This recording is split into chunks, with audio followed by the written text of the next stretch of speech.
হযরত হাসান দুনিয়াতে আসার পর আল্লাহ রসুল কোন ফেসবুকে ছবি দিয়েছে বলেন? ফেসবুকে প্রথমে ছবি দেয় না, আল্লাহ নবী হাসানের কানে আজান দিছে।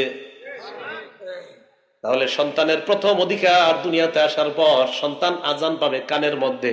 জোরে বলেন, সন্তানের প্রথম অধিকার কি পায়?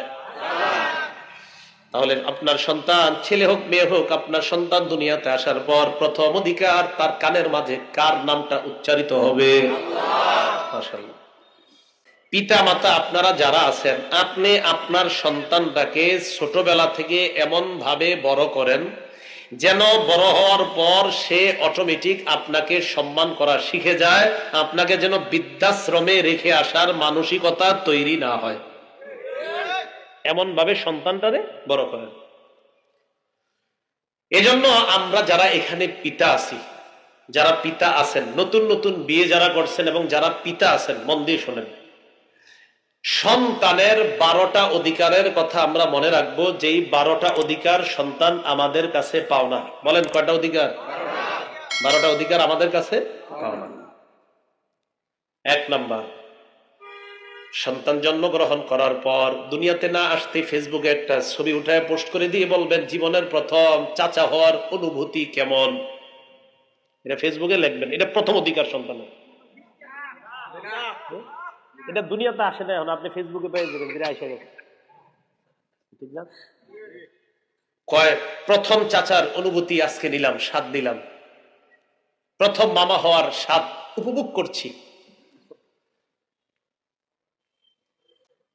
হযরত হাসান দুনিয়াতে আসার পর আল্লাহ রসুল কোন ফেসবুকে ছবি দিয়েছে বলেন? ফেসবুকে প্রথমে ছবি দেয় না, আল্লাহ নবী হাসানের কানে আজান দিছে। তাহলে সন্তানের প্রথম অধিকার দুনিয়াতে আসার পর সন্তান আজান পাবে কানের মধ্যে। জোরে বলেন, সন্তানের প্রথম অধিকার কি পায়? তাহলে আপনার সন্তান ছেলে হোক মেয়ে হোক, আপনার সন্তান দুনিয়াতে আসার পর প্রথম অধিকার তার কানের মাঝে কার নামটা উচ্চারিত হবে? মাশাআল্লাহ। তিরমিজি শরীফের বর্ণনা, আবু দাউদ শরীফের বর্ণনা, নাসাই শরীফের মধ্যে আসছে। আবু দাউদ শরীফের হাদিসটা শুনি আমরা। আবু দাউদ শরীফের বর্ণনা, উবাইদুল্লাহ ইবনে আবি আওফা তিনি বলেন রাআইতু রাসূলুল্লাহ সাল্লাল্লাহু আলাইহি ওয়াসাল্লাম আযযানা ফি উযুনিল হাসান ইবনে আলী ইবনে আবি তালিব রাদিয়াল্লাহু তাআলা আন হিনা ওয়ালাদাতহু ফাতিমা বিস-সালাহ। ফাতিমা রাদিয়াল্লাহু তাআলা আনহা যেদিন হযরতে হাসানকে প্রসব করলেন, দুনিয়ার মধ্যে হযরতে হাসান যেদিন দুনিয়াতে আসছে, আমি আল্লাহ রাসূলকে দেখলাম নামাজের যে আজান আমরা দেই অবিকল ওই আজান আল্লাহ রসুল হাসানের কানের মধ্যে দিয়ে দেয়। তাহলে সন্তানের প্রথম অধিকার, সন্তান দুনিয়াতে আসার পর জোরে সবাই বলেন কি করব? তার কানে আমরা, ছেলে হোক মেয়ে হোক, বলেন ছেলে হোক মেয়ে হোক, এইগুলো প্রথম অধিকার। 2 নাম্বার অধিকার তাহনিক করানো। বলেন কি করানো?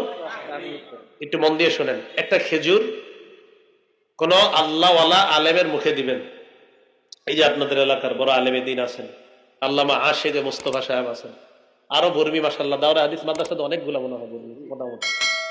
তো কোন মুহাদ্দিস শেখুল হাদিস সাহেবের মুখের এক খেজুর, মূলত নিয়মটা হলো বড় কোন আল্লাহওয়ালার কাছে আপনার সন্তানকে নিয়ে যাবেন, যদি পারেন আর কি, যদি আপনার ভাগ্য ভালো হয়ে যায় তো মসজিদের পাশাপাশি যদি কোনো বড় আলেমকে পেয়ে যান, সাথে সাথে বাচ্চাটাকে নিয়ে যাবেন। নিয়ে যাওয়ার পর উনি কি করবে? উনি খেজুর চাবাবে। আর যদি আপনার সাথে ক্লোজ কারো সম্পর্ক থাকে কোনো বড় আলেমের, ওনারে নিয়ে গেলেন, অপেক্ষা করাইলেন, তো ওনার কাছে আনার পরে উনি খেজুর চাবাবে। চাবানোর পর প্রথমে থুতুটা আপনার সন্তানের মুখে দিবে। দেওয়ার পর ওই চাবানো থুতু মানে খেজুর চাবানো থুতু, এরপরে সামান্য খেজুরের একটু অংশ, একদম সামান্য, বাচ্চা তো একদম হালকা মানে আর্দ্রতা, বাচ্চার মুখের ভিতরের এই তালুর মধ্যে লাগাই দেবে। তাহলে 2 নাম্বার তাহনিক করানো। আমি যদি আলেম ছাড়া অন্য যারা আছেন আপনাদেরকে বলি যে তাহনিক কাকে বলে, বলতে পারবেন না ইনশাল্লাহ? আমি আবার বলছি, কোন আলেম আল্লাহওয়ালা উনি খেজুর চাবাবেন, প্রথমে থুতু দিবেন, এরপর সামান্য একটু আর্দ্রতা মুখের ভিতর এই তালুর মধ্যে লাগাই দিবেন। সহিহ বুখারীর 3909 নাম্বার হাদিসের বর্ণনা। থাক থাক আস্তে ধীরে এসে যাবো, যদি কোন বইতে অনেকে যাবো দাঁড়াই শুনুক, সমস্যা নেই। আচ্ছা আমি বলি, যারা দাঁড়িয়ে আছেন যদি মনে হয় যে আপনারা বসতে বললে চলে যাবেন, তো যায়েন না, তাহলে দাঁড়ায় থাকেন। আর যদি বলেন হুজুর না আমরা বসবো, তাহলে বসেন। আর যদি বলেন না হুজুর বসতে বললে চলে যাবো, না যায় না, আল্লাহর রাস্তায় যায় না, দাঁড়ায় শুনেন যে ঠিক আছে এখন ইচ্ছা বসলেন। আবেদন বাকি একটু আয়াত শোনেন। সূরা মুজাদালার 11 নম্বর আয়াতে আল্লাহ বলছেন, আপনারা এখানে যারা আছেন আপনারা যদি পিছনের বাইগুলারে জায়গা করে দেন, আল্লাহ আপনাদেরকে জান্নাতে জায়গা করে দিবেন। জান্নাতে যারা জায়গা আছেন একটু সামনে আসেন। রাসূলুল্লাহ সাল্লাল্লাহু আলাইহি সাল্লামের মহিলা সাহাবিয়া নাম আসমা বিনতে আবু বকর রাদিয়াল্লাহু তাআলা আনহা। আবু বকর সিদ্দিক রাদিয়াল্লাহু তাআলা আনহুর কন্যা নাম আসমা রাদিয়াল্লাহু তাআলা আনহা। এই আসমা রাদিয়াল্লাহু তাআলা আনহা পেটে ওনার সন্তান আসছে।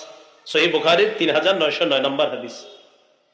তো তিনি বলেন আন্নাহা হামালাত বি আব্দুল্লাহ ইবনে জুবাইর, উনি ওনার পেটে ওনার সন্তান আব্দুল্লাহ ইবনে জুবাইরকে পেটে নিলেন। তিনি বলেন খরাজতু ওয়া আনা মুতিম্মুন, আমি হিজরত করে মদিনার দিকে রওনা করলাম, এমন অবস্থায় আমি আসন্ন প্রসবা মানে আমার সন্তান যে কোনো মুহূর্তে হয়ে যাবে, এমন একটা অবস্থায় আমি মদিনার দিকে রওনা করলাম। মদিনায় রওনা করার পর ফাতাইতুল মাদিনা, আল্লাহ আল্লাহ করতে করতে আস্তে আস্তে পথ চলতে চলতে মদিনায় চলে আসলাম। সুবহানাল্লাহ। উনি কিন্তু কি বলছে, আমি বের হইছি এমন অবস্থায় যে কোনো সময় সন্তান হয়ে যেতে পারে, কিন্তু আল্লাহর কি কুদরত হয় নাই, মদিনায় গেছে। যাওয়ার পর উনি বলেন ফানাজালতু বিকুবা, মদিনার কুবা নামক এলাকায় অবস্থান করলাম, আর ওই কুবাতেই ওয়ালাদতুহু, আমার সন্তান আব্দুল্লাহকে আমি জন্ম দিলাম। জন্মের পর আতাইতু বিহি নবী সাল্লাল্লাহু আলাইহি ওয়াসাল্লাম, আমার সন্তানটাকে নিয়ে আল্লাহর রাসূলের কাছে আসলাম। সাহাবারা সবাই খুশি, আব্দুল্লাহ ইবনে জুবাইরকে নিয়ে সবাই আনন্দ করতেছে। এর একটা কারণ আছে, মদিনায় মুসলমানরা যাওয়ার পর কারো সন্তান হচ্ছিল না। মদিনার ইহুদি খ্রিস্টান যারা, তারা বলা বলি করতে লাগতেছিল মুসলমানরা খারাপ একটা জাতি, তারা মদিনায় আসার পর কারো সন্তান হয় না। আওয়াজ দিয়ে বলেন নাউজুবিল্লাহ। তো মাথায় রাখবেন, ইতিহাসে মুসলমানদের মদিনায় যাওয়ার পর প্রথম সন্তান এই আব্দুল্লাহ ইবনে জুবাইর তথা আবু বকর সিদ্দিকের মেয়ের ঘরের নাতি। সুবহানাল্লাহ, মনে থাকবে না? মদিনায় মুসলমানরা হিজরত করার পর প্রথম সন্তান আব্দুল্লাহ ইবনে জুবাইর। তো এই জন্য ওনারা নিয়ে সবাই খুশি। নবীজির কাছে নিয়ে গেলাম, নেওয়ার পর ফাওয়াদাতুহু ফি হাজরিহি, আল্লাহ রাসূলের কোলে দিলাম, আল্লাহ নবী কোলে নিলেন। সুবহানাল্লাহ, কোলে নিলেন। কোলে নেওয়ার পর দা বিতামরা, আল্লাহ নবী খেজুর আনাইলেন। আনানোর পর মাদগাহা, দেখেন নবীকল কথাগুলো বলতেছি, মাদগাহা, আল্লাহ নবী খেজুর চাবাইলেন। চাবানোর পর সুম্মা তাফালা ফি ফিহি, আব্দুল্লাহ ইবনে জুবাইরের মুখের মধ্যে আমার হাবিব থুদু মুবারক দিয়ে দেন। হাদিসের মধ্যে আছে ফাকানা আউওয়ালা শাইইন দাখালা বাতনা বা জাওফা আব্দুল্লাহ ইবনে জুবাইর লিকু রাসূলিল্লাহি সাল্লাল্লাহু আলাইহি ওয়াসাল্লাম। আব্দুল্লাহ ইবনে জুবাইরের পেটের মধ্যে দুনিয়ার অন্য কোন খাবার প্রথম যায় নাই, সর্বপ্রথম আল্লাহ নবীর থুতু মুবারক তার পেটে যায়। আমার আপনারে যদি স্বপ্নে নবীজি একটু দিয়ে দিত, একটু ভাবেন তো, যেই বাচ্চার পেটে সর্বপ্রথম নবীর থুতু যায়, ভাগ্য কেমন। কোনো খাদ্য যায় নাই, দুধ যায় নাই, কিচ্ছু যায় নাই, নবীর থুতু সর্বপ্রথম। থুতু দেওয়ার পরের পর আল্লাহ রাসূল একটু খেজুর, তার ওই যে বললাম খেজুরের সামান্য আর্দ্রতা তার মুখের তালুর মধ্যে দিয়ে দেয়। তাহলে আব্দুল্লাহ ইবনে জুবাইরের এই বর্ণনা, মানে আসমা রাদিয়াল্লাহু তাআলা আনহার এই বর্ণনা থেকে আমরা জানতে পারলাম তাহনিকের ঘটনা। একটা সন্তান দুনিয়াতে আসার পর 2 নাম্বার যে অধিকার, এই অধিকারটা হলো আব্বার আম্মা আমাকে ভালো কোনো আল্লাহওয়ালা দ্বারা তোমরা তাহনিক করাও, সন্তান এই অধিকারটা পাও না। 3 নাম্বার অধিকার, আমরা যারা এই বাচ্চাটাকে দেখতে যাব, আমরা অনেকে দেখতে যাই না বাচ্চাকে, আমরা দেখতে যাওয়ার পর এই বাচ্চার জন্য বরকতের দোয়া করব। বলেন সবাই, কি দোয়া করব? আবু দাউদ শরীফের বর্ণনা, আয়েশা সিদ্দিকা রাদিয়াল্লাহু তাআলা আনহা قالت كان رسول الله صلى الله عليه وسلم يؤتى بالصبيان فيدعو لهم بالبركه। নবীজির কাছে যখন বাচ্চাদেরকে আনা হইতো, আল্লাহ নবী তাদের জন্য বরকতের দোয়া করতেন। আমি আজকে আপনাদেরকে একটা দোয়া শিখিয়ে দিব, এই দোয়াটা আমরা করব। আইয়ুব আস-সুখতিয়ানি রাহমাতুল্লাহি আলাইহি, তিনি বাচ্চা দেখার পর একটা দোয়া করতেন, বাচ্চাকে কোলে নিয়ে তিনি বলতেন জাআলাহুল্লাহু মুবারাকান আলাইকা ওয়া আলা উম্মতি মুহাম্মাদিন সাল্লাল্লাহু আলাইহি ওয়াসাল্লাম। বাচ্চাকে কোলে নিতেন, মনে করেন ওনার বাচ্চা আমি কোলে নিলাম, নেওয়ার পর ওনার জন্য দোয়া করব যে এইভাবে আল্লাহ তাআলা এই বাচ্চাকে, এই সন্তানটাকে আপনার জন্য এবং গোটা জগতের উম্মতে মুহাম্মদের জন্য বরকতের কারণ বানায়া দেন। মনে থাকবেনি? তাহলে সন্তানকে কোলে নিয়ে আমরা বলবো আল্লাহ তাআলা যেন এই সন্তানটাকে আপনার জন্য এবং উম্মতে মুহাম্মদী সাল্লাল্লাহু আলাইহি ওয়াসাল্লামের জন্য বরকতের কারণ বানায়। এগুলো 3 নাম্বার। তাহলে বলেন তো, একটা সন্তান দুনিয়াতে আসার পর আমরা তাকে যারা দেখতে যাই আমাদের কাছে কি পাও না? বরকতের দোয়া। বলেন কি পাও না? এই বাচ্চাদের ছবি কম তুইলেন, দেখেন ছবিতেও, বাচ্চাদের ছবিতেও কারো নজর পড়ে যেতে পারে। ছবি বাচ্চাদের, অনেক বাচ্চা মাশাআল্লাহ অনেক সুন্দর হয়ে দুনিয়াতে আসে, নজরের বদ নজরের কারণে বাচ্চাটা একদম আপনার কাটতে যায়, শেষ হয়ে যায়। বাচ্চাদের ছবি এত আপনি ফেসবুকে অমুক জায়গায় এত দেওয়ার কোনো প্রয়োজন নাই। আল্লাহ কথাগুলা দিল থেকে বোঝার তৌফিক দান করেন। 4 নাম্বার, আকিকা করা। বলেন কি করা? আকিকার ব্যাপারটা একদম মন দিয়ে শোনেন, যেন আপনাদের মধ্যে কোনো ঝামেলার কাজ না করে। অনেকের প্রশ্ন থাকে, হুজুর আকিকার গোশত খাওয়া যাবে কিনা, এই করা যাবে কিনা, সেই করা যাবে কিনা, একটু মনোযোগ দিয়ে শোনেন। আকিকার ব্যাপারে প্রথম কথা হলো 7 নাম্বার দিনে আকিকা করা। কততম দিনে? মানে 7ম দিনে আকিকা করা। নাসাই শরীফের 4220 নাম্বার হাদিসের বর্ণনা। ক্বালা রাসূলুল্লাহ সাল্লাল্লাহু আলাইহি ওয়াসাল্লাম, নবীজি বলেন, কুল্লু গুলামিন রাহিনুন বিআকিকাতিহি, প্রত্যেকটা বাচ্চা তার আকিকার সাথে আবদ্ধ। তুযবাহু আনহু ইয়াওমা সাবিহি, ওই বাচ্চার পক্ষ থেকে 7ম দিনে পশু জবাই করা হবে। ওয়া ইউহলাকু রাসুহু, তার মাথা মুন্ডন করা হবে। 7ম দিনে মাথা মুন্ডন করা হবে। ওই সাম্মা, তার নাম রাখা হবে। 7ম দিনে যদি আপনার সম্ভব হয় মাথা মুন্ডন করা, যদি সম্ভব হয়, এরপর একটা কাজ আপনি করবেন। তিরমিজি শরীফের 1519 নম্বর হাদিসের বর্ণনা। নবীজি হযরত ফাতেমা রাদিয়াল্লাহু তাআলা আনহাকে বললেন, ফাতেমা ইহলিকি রাসা, ফাতেমা হাসানের মাথার চুলগুলা তুমি মুন্ডন করবা। করার পর ওয়াতাসাদদাকি বিজিনাতি শারিহি ফিদ্দাতান, হাসানের চুলগুলা মাপবা, মাপার পর রূপা পরিমাণ ওজন যদি হয়, ওই পরিমাণ রূপা তুমি, ওই চুলের পরিমাণ রূপা তুমি সদকা করে দাও। 1 পাল্লায় চুল, সামান্য চুল, চুল কটুকার হবে 7 দিনের বাচ্চার, বেশি হবে না কিন্তু, একদম সামান্য হবে। তো স্বর্ণকারদের যে পাল্লাগুলা থাকে, আপনি ওই পাল্লাতে নিয়ে চুল রাখবেন, আরেক পাল্লায় রূপা রাখবেন। যতটুকু রূপা হয় পারলে রূপাটাই সদকা করে দেওয়া, আর যদি না পারেন ওনারে জিজ্ঞাসা করে নেওয়া, ভাই এই রূপা, এতটুকু রূপার মূল্য কত, বাস ওই পরিমাণ মূল্য সদকা করে দেওয়া। মনে থাকবে তো? এই হলো বাচ্চার চুলটা। এখন কথা হলো, হুজুর আমি চুলটা যদি 2-1 দিন পরে ওজন করি, যদি দেখেন আজকে আপনার সময় কম, চুলটা একটা প্যাকেটের মধ্যে রেখে দেন কাগজে, আজকে কালকে যখন সময় পান আপনি নিয়ে এটা মাপবেন, মাইপা সদকা করে দিবেন। এই আমলগুলো কইরেন গুরুত্ব দিয়ে। কেন? এতে বাচ্চার অনেক রোগ বিমারি আল্লাহ দূর করে দেন। হ্যাঁ, 400 টাকা আছে, বাস এই তো, হয়তো কম বেশি হবে। এখন নাকি 400 আসে ওই সামান্য ওজনে, তা হয়তো 600-500 হতে পারে। আর আপনি সতর্কতা হিসাবে 1000 টাকা সদকা করে দিলেন, সমস্যা কি? এখন কথা হলো, আকিকা ছেলের পক্ষ থেকে 2টা, মেয়ের পক্ষ থেকে 1টা। বলেন ছেলের পক্ষ থেকে কয়টা পশু আর মেয়ের পক্ষ থেকে 1টা। কারো যদি সামর্থ্য কম থাকে তাহলে ছেলের পক্ষ থেকে 1টা দিতে পারেন, সমস্যা নেই। রাসূলুল্লাহ সাল্লাল্লাহু আলাইহি ওয়াসাল্লাম আনিল হাসানি বিশাত, তিরমিজির 1514 নম্বর হাদিসের বর্ণনা। আল্লাহ নবী হযরত হাসানের পক্ষ থেকে 1টা খাসি আকিকা করছেন। কয়টা? 1টা। তাহলে সামর্থ্য যাদের কম আছে, আপনি যদি চান 1টা দিয়ে আকিকা করতে পারেন, কোনো সমস্যা নাই। তবে নিয়ম হলো ছেলের জন্য 2টা, মেয়ের জন্য 1টা। তিরমিজির 1513 নম্বর হাদিসের বর্ণনা। গোলাম মানে ছেলের ক্ষেত্রে 2টা, ওয়ালিল জারিয়া শাতুন, আর মেয়ের জন্য 1টা। যদি সামর্থ্য কম থাকে ছেলের জন্য 1টা দিলেও আদায় হয়ে যাবে। এবার আসেন আকিকার গোশত কারা খাবে। আকিকার গোশত যার আকিকা, কি বললাম, যার, সে সহ সবাই খেতে পারবে। ও তো আর খাবে না, 7 দিনের দিনও আর কি খাবে? তো এটা কথার কথা বললাম আর কি। যদি পারেন ফ্রিজে রেখে দিন, ওরে বড় হইলে খাওয়ায় নেত্তর আকিকার গোশত। মানে কেন বুঝাইতেছি কথাটা, আপনারা অনেকে কি করেন, হুজুর আকিকার গোশত ঈদে কি খাওয়া যাবে? দাদারা, নানারা, নানিরা, দাদিরা খাইতে চায় না। আরে ভাই, এটা খাবেন না কেন? এটা পবিত্র খাদ্য, কেন খাবেন না? এটা না খাইলে আমার জন্য পাঠাই দিন। খাবেন এটা, এটা খাইতে হবে, খাবেন না কেন? মানে হালাল জিনিসটা খাওয়া যাবে কিনা, মানে এটা তো আনন্দ করে খাবেন। তাহলে বলেন, হালাল যে জিনিসটা আমাদের জন্য হালাল, এটা অবশ্যই আপনি খাবেন।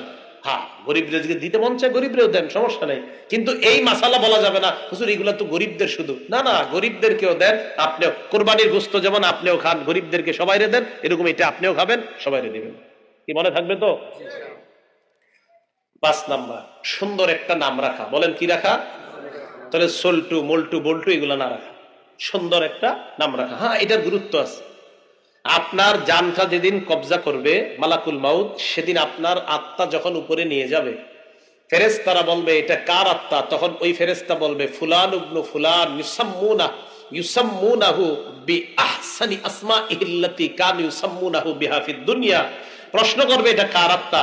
ফেরেশতারা জবাব দিবে এটা অমুকের সন্তান, অমুকের আত্মা, এবং একটা সুন্দর নাম, যেই নামটা দুনিয়াতে ছিল আব্দুর রহমান, আব্দুর রহিম, আব্দুল করিম, এই সুন্দর নামে বলবে এটা আব্দুল করিমের আত্মা নিয়ে আমরা আল্লাহর কাছে রওনা করলাম। তাহলে সুন্দর নাম রাখা দরকার আছে না? তো 5 নাম্বার, সুন্দর নাম রাখা। আব্দুল্লাহ ইবনে আব্বাস রাদিয়াল্লাহু তাআলা আনহুমার বর্ণনা, তিনি বলেন, ইয়া রাসূলুল্লাহ ক্বাদ আলিমনা হাক্কাল ওয়ালিদ ফামা হাক্কুল ওয়ালাদ ইয়া রাসূলুল্লাহ। পিতামাতার অধিকার আমরা জানি, সন্তানের অধিকার আপনার কাছে জানতে চাই। নবীজি বললেন, সন্তানের অন্যতম একটা অধিকার হলো আইয়ুহসিনা ইসমা, সন্তানের সুন্দর একটা নাম রাখা। তাহলে সুন্দর নাম রাখা সন্তান, এই অধিকার আমার আপনার কাছে পাওনা। এটা গুরুত্ব দিয়েন, আলেমদের সাথে পরামর্শ করে সুন্দর নাম রাখবেন। 6 নাম্বার, সন্তানকে তরবিয়ত শিক্ষা দেওয়া। বলেন সবাই, কি শিক্ষা দেওয়া? এবার আমার সাথে বলেন, বলেন তরবিয়তের মধ্যে, বলেন শ্রেষ্ঠ তরবিয়ত নামাজ। মনে থাকবে না? বলেন নামাজ। আবু দাউদ শরীফের 495 নাম্বার হাদিসের বর্ণনা, ক্বালা রাসূলুল্লাহ সাল্লাল্লাহু আলাইহি ওয়াসাল্লাম, নবীজি বলেন, মুরু আওলাদাকুম বিসসালাহ ওয়া হুম আবনাউ 7 সিনিন। সন্তানের বয়স যখন 7 হয় তাকে নামাজের আদেশ দাও। ওয়াদরিবুহুম আলাইহা ওয়া হুম আবনাউ 10 সিনিন। সন্তানের বয়স যখন 10 হয়, প্রয়োজনে হালকা আঘাত করে হলো নামাজি করো। মৃদু আঘাত করে হলো নামাজি বানানোর চেষ্টা করা। ওয়াফাররিকু বাইনাহুম ফিল মাদাজি'i, সন্তানের বিছানা আলাদা করে দাও। এটা গুরুত্বপূর্ণ কথা। 2 ছেলেকে এক কম্বলের নিচে, এক কাঁথার নিচে, এক লেপের নিচে রাখবেন না। 2 মেয়েকে এক কাঁথা, এক কম্বল, এক লেপের নিচে রাখবেন না।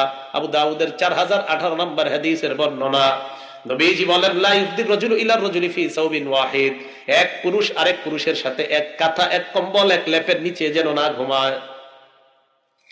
ওয়ালা তুফদিল মারআতু ইলাল মারআতি ফি সাওবিন ওয়াহিদ, এক নারী আরেক নারীর সাথে এক কাঁথা, এক কম্বল, এক বালিশের নিচে, এক লেপের নিচে যেন না ঘুমায়। সামর্থ্য যদি বান হন তাহলে খাট আলাদা করে দেন। আর যদি বলেন হুজুর সামর্থ্য কম, এক খাটের মধ্যে মাঝে কোল বালিশ দেন, 2 জনকে আলাদা কাঁথা, আলাদা কম্বল, আলাদা লেপের ব্যবস্থা করে দেন। ছোট থেকে শিষ্টাচার নিয়ে এই সন্তানটা সভ্য ভদ্র সন্তান হিসেবে বেড়ে উঠবে ইনশাআল্লাহ। মনে থাকবে তো ইনশাআল্লাহ? তাহলে 6 নাম্বার তরবিয়ত, শ্রেষ্ঠ তরবিয়ত নামাজ। 7 নাম্বার, বলেন আমার সাথে, সুশিক্ষায় শিক্ষিত করা। আমি কিন্তু শুধু শিক্ষা বলিনি, কি বলছি হুজুর? সুশিক্ষা, সুশিক্ষায় শিক্ষিত করা। এবার আমার সাথে বলেন, সুশিক্ষার শ্রেষ্ঠ শিক্ষা কোরআন। বলেন সবাই, ডাক্তার, ইঞ্জিনিয়ার যা হন সমস্যা নাই, কোরআন সহি শুদ্ধভাবে প্রথমে শিখতেই হবে। ঠিক আছে না ইনশাআল্লাহ?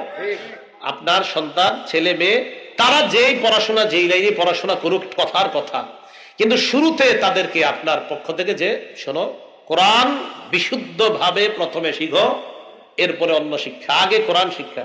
কোরআন শিক্ষা যদি ছোটবেলায় বিশুদ্ধভাবে না শিখেন, আপনার বয়স যখন 30-35 হয়ে যাবে, তখন ওই বিশুদ্ধ উচ্চারণটা করতে কষ্ট হয়ে যাবে। এই জন্য শৈশবে বাচ্চাকে সুশিক্ষায় শিক্ষিতর মধ্যে শ্রেষ্ঠ কোরআনটা বিশুদ্ধ উচ্চারণে শিক্ষা দেওয়ার ব্যবস্থা করা। সহিহ বুখারীর 5017 নাম্বার হাদিসের বর্ণনা, ক্বালা রাসূলুল্লাহ সাল্লাল্লাহু আলাইহি ওয়াসাল্লাম, নবীজি সাল্লাল্লাহু আলাইহি ওয়াসাল্লাম বলেন, খায়রুকুম মান তাআল্লামাল কুরআনা ওয়া আল্লামা, তোমাদের মধ্যে সর্বোত্তম ওই ব্যক্তি যে ব্যক্তি কোরআন শিখে অন্যকে শিক্ষা দেয়, যে ব্যক্তি কোরআন শিখে আর অন্যকে কি দেয়, শিক্ষা দেয়। এই হলো 7 নাম্বার। 8 নাম্বার, সন্তানদেরকে যদি জীবিত অবস্থায় সম্পদ দিয়ে যেতে চান, সমানভাবে সম্পদ দেওয়া। কি বললাম? যদি জীবিত অবস্থায় সন্তানদেরকে সম্পদ দিতে চান তো সমানভাবে দিবেন। বলতে পারেন হুজুর জীবিত অবস্থায় সমান কেন? আপনি মরলেই না মিরাসের মাসালা, আপনি না মরা পর্যন্ত মিরাসের মাসালা হবে না।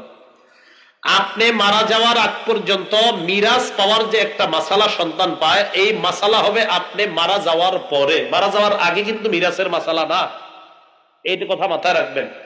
জীবদ্দশায় আপনি যদি সন্তানদেরকে সম্পদ দিতে চান সমানভাবে দিবেন। হ্যাঁ হুজুর, আমি যদি আমার এক সন্তানকে একটু বেশি আর আরেকজনকে একটু কম দিতে চাই, জায়েজ আছে কিনা, এটা লিখিত ফতুয়া আনবেন। এই শ্রীপুরের কোন ফতুয়া বিভাগ থেকে, আমার জানা মতে লতিফপুর মাদ্রাসায় ফতুয়া বিভাগ আছে, আর কই আছে, বর্মি আছে ফতুয়া বিভাগ। এই ফতুয়া বিভাগ থেকে লিখিত ফতুয়া আনবেন যে হুজুর আমি জীবদ্দশায় অমুক সন্তানকে একটু বেশি সম্পদ দিব, অমুক জনকে একটু কম, এবং কেন দিবেন এটা ওনাদেরকে জানাবেন। ওনারা যদি লিখিত ফতুয়া দেয় হ্যাঁ এই কারণে দিতে পারবেন, তাহলে আপনি দিবেন। আর যদি ফতুয়া দেয় না এই কারণে সন্তানদেরকে কম বেশি দিতে পারবেন না, তাহলে দিবেন না। কথা মনে থাকবে? জি, আবার বলছি, 8 নাম্বার অধিকার, সন্তান আপনার কাছে সমানভাবে সম্পদ পাবে যদি জীবদ্দশায় দিতে চান।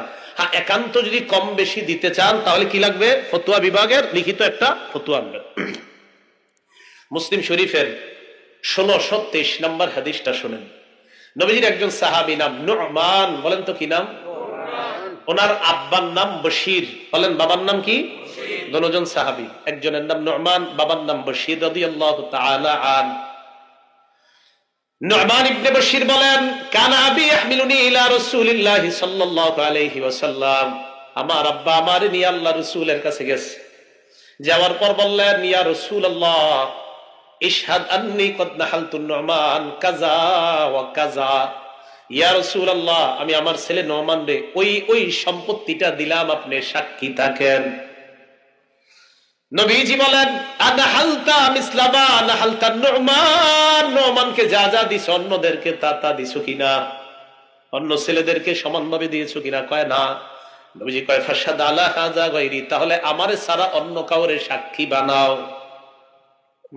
তুমি নু'মানকে যে দিছো অন্য সন্তানদেরকে এরকম দিছো? কয় জি না। তো আমারে ছাড়া অন্য কাউরে সাক্ষী বানাও, আমারে না। নবীজি এবার কি বলে দেখেন, আয়াসুররুকা ইয়াকুনু ইলাইকা ফিল বিররি সাওয়াআন, অথবা সাওয়াআন ফিল বিররি।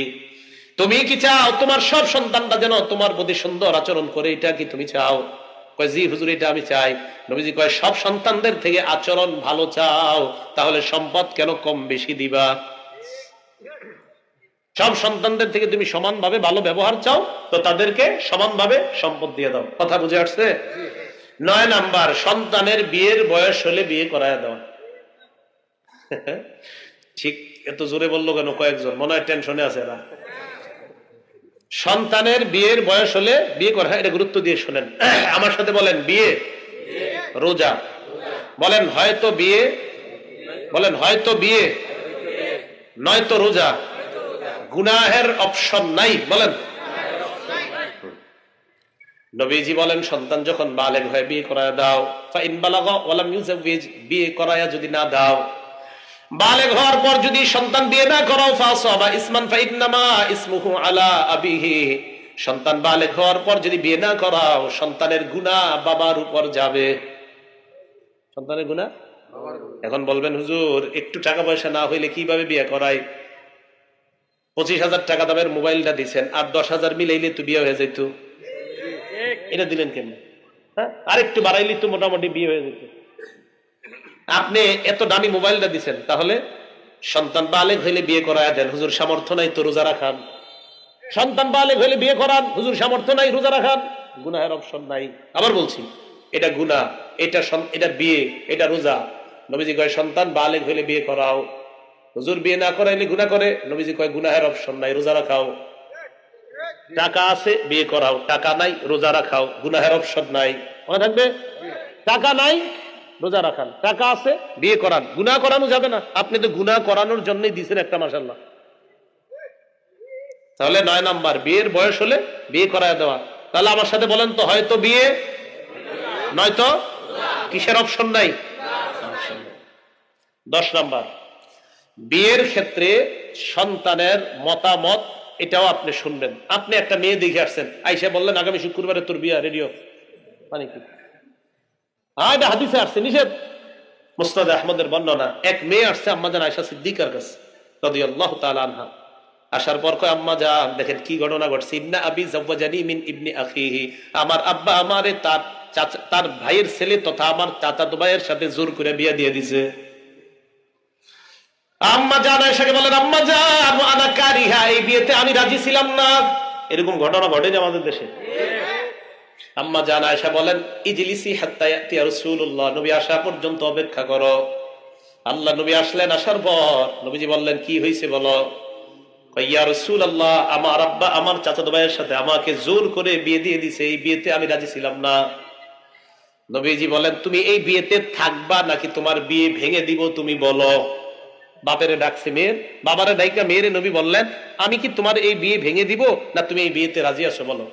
হুজুর আজাসতুমা সোনা আবি, যেহেতু আমার আব্বা আমারে বিয়ে দিয়ে দিছে আমি মেনে নিলাম।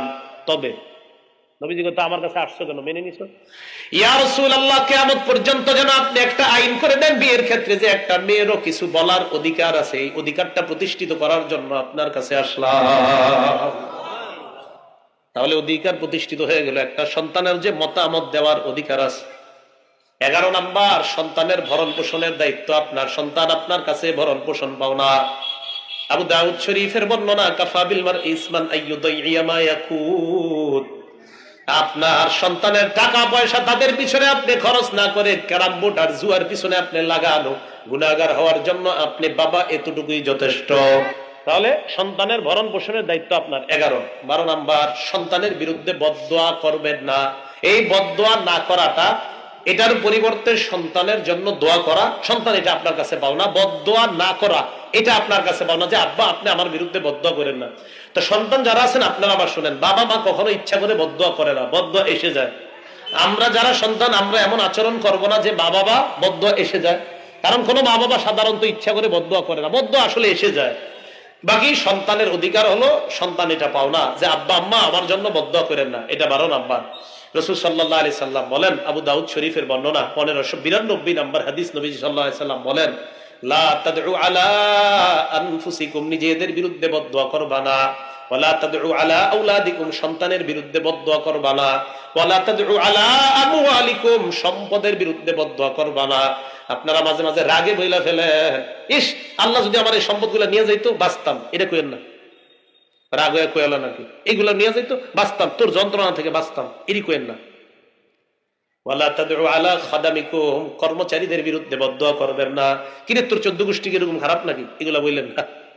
তাহলে এইভাবে বদদোয়া না করা, এটা সন্তানের অধিকার। বলেন সন্তান কয়টা অধিকার পাও না? 12টা। কয়টা অধিকার?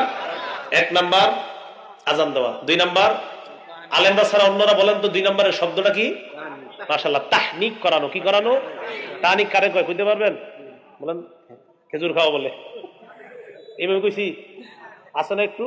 কি আছে কন্যা দেই, খেজুরটা চাবায়া থুতুটা দিবে, এরপর সামান্য খেজুরের আর্দ্রতা বাচ্চার তালুতে লাগাই দিবে। 3 নাম্বার যারা দেখতে যাব বরকতের দোয়া করা। 4 নাম্বার আকিকা। 5 নাম্বার সুন্দর নাম। 6 নাম্বার তরবিয়ত, শ্রেষ্ঠ তরবিয়ত নামাজ। 7 নাম্বার সুশিক্ষা, শ্রেষ্ঠ শিক্ষা করা। 8 নাম্বার সম্পদ সমানভাবে দেওয়া। আর এটার ক্ষেত্রে বলছিলাম কম বেশি দিতে হলে কোত্থেকে ফতোয়া আনতে হবে? ফতোয়া বিভাগ থেকে। 9 নাম্বার বিয়ের বয়স হলে, বিয়ে না করাইলে গুনাহগার কে হবে? বাবা। তাহলে অপশন মোট 3টার মধ্যে হয়তো বিয়ে নয়তো গুনাহের অপশন নাই। 10 নাম্বার সন্তানেরও বিয়ের ক্ষেত্রে মতামত আছে, এটা নেওয়া। 11 নাম্বার সন্তানের ভরণ পোষণের দায়িত্ব আপনার। 12 নাম্বার সন্তানের বিরুদ্ধে বদদোয়া না করা। 13 নাম্বারটা সন্তানের অধিকার না, এটা আপনাদের। সবাই হাত তোলেন। 13 নাম্বারটা 2 হাত, আপনারা না, মঞ্চের না, সামনে যারা তুলছেন জোরে কয় না, 2 হাত, 2 হাত তুলছেন। আপনারা মাহফিলে কখন আসছেন সবাই বলেন, 2 হাত তুললেই। বেশি দেরি হয়েছে? আসছেন কি বেশিক্ষণ হয়েছে? হয় নাই বেশিক্ষণ।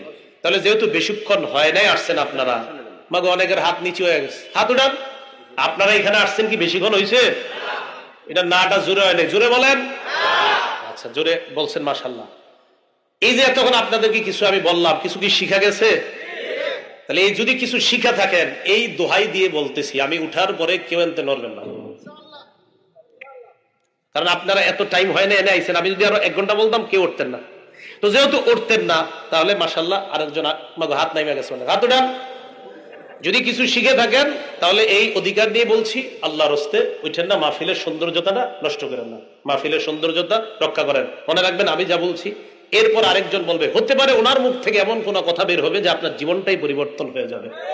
এই জন্য না ওঠা। আল্লাহ তৌফিক দান করেন। আসসালামু আলাইকুম ওয়া রাহমাতুল্লাহ।